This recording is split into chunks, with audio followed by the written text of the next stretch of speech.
I'm Janice Keene and welcome to the Evergreen Heritage Center. First, I'd like to tell you a little bit about Evergreen. It was actually settled in the late 1700s, about 1780. Edward Grimes first settled here after he was initially in the first part of the Revolutionary War, and he was from Ireland, so we think that the hills of Western Maryland looked very familiar to him. So he settled here with his family.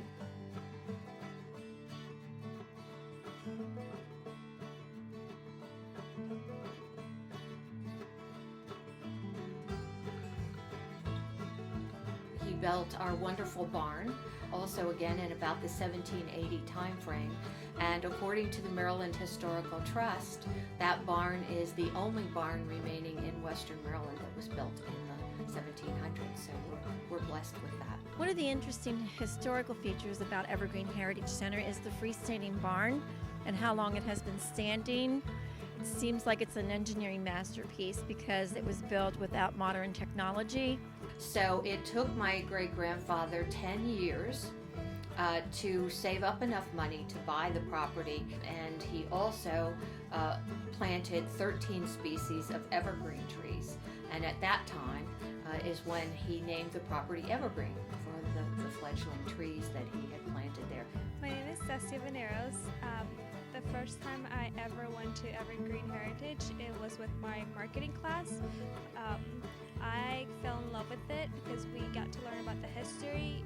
We got to get a tour of the barn and the house and all the history around Evergreen. In 1976, the house was added to the Maryland Inventory of Historic Properties. And this year, in April this year, 2015, the house was added to the National Register.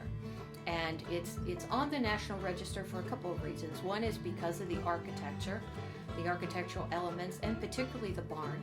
So that's another part of our history. And all of that is part of the historical significance. In terms of what we do with the property today, we work with about 200 to 300 college students every year, doing projects across the College of Business, College of Education, and the College of Arts and Sciences at Frostburg State, for example.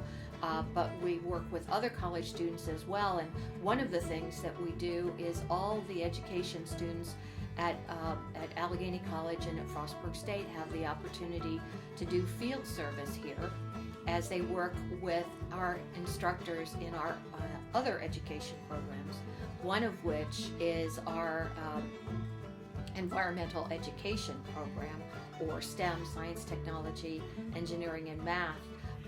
One of the good things I really like about Evergreen Heritage Center is the fact that my students get out in the environment, do some hands-on activities that they normally wouldn't get to do in the classroom setting.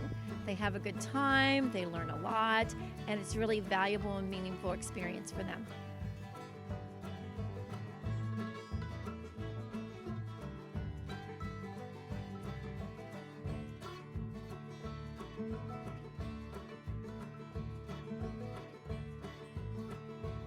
We give children really ranging from kindergarten on through high school the opportunity to do hands-on activities outdoors, and all of which is aligned with the Maryland State curriculum. And we work with about 2,500 students every year doing that across multiple grade levels countywide. So we do a lot of work in that. We also have a program called Healthy Living for our youngest children who come here, pre-K, and also now kindergarten starting this year, where we teach children how their food grows, where it comes from, so they can make the connection between healthy living and healthy eating, and they don't lose that knowledge of how to live off the land. We think that's a pretty important thing. The Evergreen Heritage Center cares not just about the sustainability of the planet, which we think is pretty important, but also the sustainability of the people, and so we want to help with that as well.